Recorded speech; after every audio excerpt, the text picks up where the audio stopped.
everyone, welcome back to my channel and to another video. Hope you're all okay. Today's video is just going to be a midweek crafty catch up kind of video where I'm going to be talking all about my plans for the week, some sewing plans that I have, a little bit of knitting progress, and I've also been trying out a new craft as well, so I just thought I would share that with you today too. So before I get into chatting all about my crafty news, I'll just quickly share with you what I'm wearing. So today I'm actually wearing a knitted make, and this is my Lighthouse sweater by We Are Knitters. So I bought this about this time last year actually as a kit from We Are Knitters, and it's probably my most favourite knitted garment. Yeah, actually, I just really like the colours of it. I love the navy and white, it's very me. It's a really simple raglan style jumper. It's just knit the same front and back, and the sleeves obviously are a raglan style as well, and then you've got this quite wide neckline here, and it's just finished with a rib knit. It's just a super simple speedy knitting pattern. It's great for beginners because it's just all a stocking stitch and a little bit of rib, and I always find raglan styles quite nice to knit because there's quite a lot of decreasing in there, so you feel as though they knit up quite quickly because you're losing quite a lot of stitches as you sort of make that slanting style for the front and back. So I did find this one was a speedy knit and I really enjoyed it. So on to sewing plans. So I actually have two makes planned, which may or may not get either started or finished this week, but I'm really hoping to at least start on them. And they're both not for me. So the first one I'll share with you is one that I talked about recently in my haul from the knitting and stitching show. I'll link that video below if you haven't watched it already.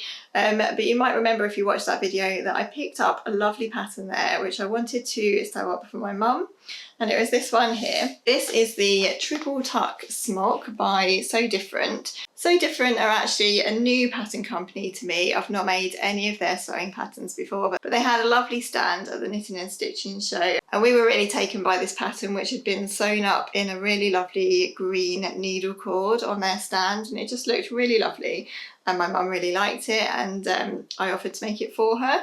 So I'm going to have a go at sewing that up this week. If I hold the pattern close up to the camera, hopefully you can see the style of the dress. So it's a really simple smock style dress with some raglan sleeves, and then the front has three really lovely pleated tucks which look really nice, and obviously they just bring the dress in a little bit. Turn the pattern around and just show you the back as well. So it's a really simple style which has no fastenings at all. It just pulls on over your head.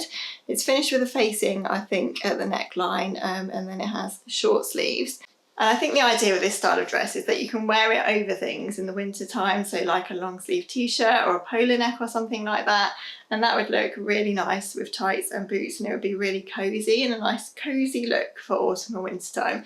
So I'm really looking forward to having a go at this pattern, and it'll be nice to try out a new pattern company as well. The fabric that I'll be making that dress from is this lovely needle cord fabric, which probably looks pretty creased holding it like this. I have pre-washed this now, and I've had it all rolled up in my basket, tied up with string, so it's pretty creased and in need of a good press. I think what I'm going to do is actually trace out the pattern, because the pattern does look as though it comes up quite oversized. I just want to make sure that I get it right, and it was a pretty expensive pattern as well, so I don't want to cut straight into it and then cut the wrong size and need to alter it. So I will keep you posted on that one. The next thing I'd really like to get sewn up, possibly this week, but I might be being a little bit ambitious there, giving myself two things to sew this week. It's another sweater dress for my daughter, and it reminded me of this dress that I'd made for her last year, I think. It was one of my Minerva makes, and it's getting a little bit on the smaller side for her now because obviously she's grown quite a lot in a year, as children do. I thought I would really like to make her another sweatshirt dress, and I feel as though that will be something that she will really enjoy wearing. So to make that sweatshirt dress, I actually used a pattern that I'd originally brought for my son actually. So this is a pattern from Stuff and Still.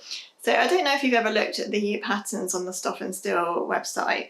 Sorry, they're actually called Self-Made now. I keep still referring to them as Stuff and Still, and obviously Stuff and Still is written here, so it might be confusing if I start talking about Self-Made. So yeah, they are Self-Made now. It used to be Stuff and Still.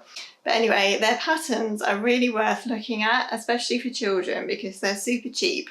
The only thing I would say about them is that they do come in sizes, so you buy it for the size that you want rather than having a multi-size pattern, which is probably why they are more on the cheaper side. But I have a couple of these really basic patterns from Stuff and Still. This is one of them. I've also got a long sleeve t-shirt pattern from them as well, which I've used over and over again for both of my children. So this one is a really simple raglan style sweatshirt, and as I say, I originally bought it for my son to make him a sweatshirt. It's a size 140. Because it's such a basic pattern, it's really easy to hack around, and also it can quite easily be widened just by adding 1 centimetre or so to the side seams and the sleeve seams and things like that, and you don't necessarily always need to size up. So yeah, they're really good, handy patterns to have. So for my daughter's hedgehog dress, I used this pattern and I just lengthened it down based on another sweatshirt dress that she already had in her wardrobe, actually, just to get the length. And yeah, that was a really simple change to make. I don't think I widened it at all because obviously small girls don't really have much in the way of hips. So yeah, it was just a nice straight lengthen down. So for that sweatshirt dress, I'm actually going to use this fabric, which I did share recently, because it was the fabric that I brought without realising I'd already made something with it. So I always thought when I received this actually that instead of making myself something else in this fabric, I'd like to make something either for my daughter or someone else. So yeah, I think this will suit her really well, and there's plenty there to get a sweatshirt dress out of for her. And then at the weekend we just popped into Hobbycraft because we always like to have a little look in there, and I think I needed some cottons or something, and we picked up this little iron-on motif, which is a really cute glittery sloth. And she loves animals, as I say, so I'd really like to put this onto the sweatshirt dress, and I think that would just make it a little bit more sort of childish and childlike, and it would just kind of bring a bit of life to an otherwise plain sweatshirt dress. So yeah, I'm really hoping that that will be quite a speedy sew, but again, I never like to say that just in case things go wrong. Next, I thought I'd just give you a quick knitting update because I'm making really good progress with the Zerulum sweater by We Are Knitters again. So this is another kit that I brought from We Are Knitters. It is a beginner kit, and again, it's a really simple design. So the back and front again are just the same. It's a slightly different design to the one that I'm wearing today in that it has dropped shoulders, so the front and back are a little bit oversized across here, so that you have that sort of drop shoulder, and then you have a shorter sleeve attached, and then it has a slightly higher neck at the front here, which isn't tight to your neck at all, so I think I'll be okay with that. So yeah, this sweater kit knit up so quickly. So I've knit the front and the back on one sleeve already. So as I say, the front and the back are both the same, so this could either be a front or a back. Very, very quick to knit. I think stripes, I always find them really quick to knit, because you tend to knit a stripe at a time rather than stopping in the middle of a stripe, or I do anyway, which makes it knit up really quickly. And this is knit on 5mm needles as well, so it does knit up a little bit quicker than your usual sort of 4mm. Here's one of my sleeves, so you can see that it's quite a bit shorter probably than a normal sleeve would be because of the drop shoulder design. So again, this was a really speedy knit. But look at all the ends I'm going to have to weave in at the end because of doing stripes. I think when I knit this one, I didn't cut the yarn and I just kind of held it and looped it up, so I didn't have so many ends to weave in. But I noticed in the pattern this time that it did actually say that you should cut your yarn every stripe. So that's what I've been doing, because obviously I didn't want to pull the stripes or anything like that. I wanted to keep the tension nice. But I am going to have a fair bit of end weaving in to do when this is all done. So let me know if you're a knitter. Do you weave in before you sew up your garment, or do you sew up your garment and then weave in all your ends afterwards? I think I'm going to sew up first, because then I can kind of close any holes or gaps that I see along the way with these little bits of yarn. Let me know what you do. I'm just interested to know really, because yeah, I wasn't really sure. This is where I am on my final sleeve. I've got one more of the pink stripe to knit, and then I've just got the top of the sleeve to knit, which is like a double stripe, so it's 24 rows as opposed to 12. So I'm hoping that won't take me too long to do, and I'm really, really hoping to get this finished by the end of the month. because I really want to knit some hats that I've got in the pipeline for me and my daughter. I'm aiming to get this finished for my November makes video, but we shall see. And then finally, I thought I would just show you a new craft that I've been trying, and that's needle punch. So for Christmas last year, I'd put on my Christmas list that I'd really like to try out a needle punch set because I'd seen so many lovely designs, and I really wanted to try one for myself. So I asked for this design, put it on my Christmas list. This is actually from Etsy. I'll see if I can link it below. And yeah, I really wanted to just give it a go and see how it turned out. So the kit came all really nicely packaged inside, so you get your embroidery hoop inside, and then obviously the fabric with the design printed on it, and all the yarn and the needle punch needle that you use to make the picture all comes inside this kit. But the kit had actually sat upstairs in my cupboard until now.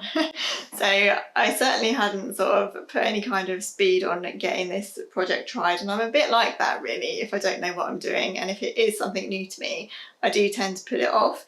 But this half term we had a little bit of extra time at home, so I thought I would pick it up and give it a go. So this is how it's looking so far, and you can see that I haven't really done very much at all on it really, and that's really because I'm not quite sure if I'm actually doing it right.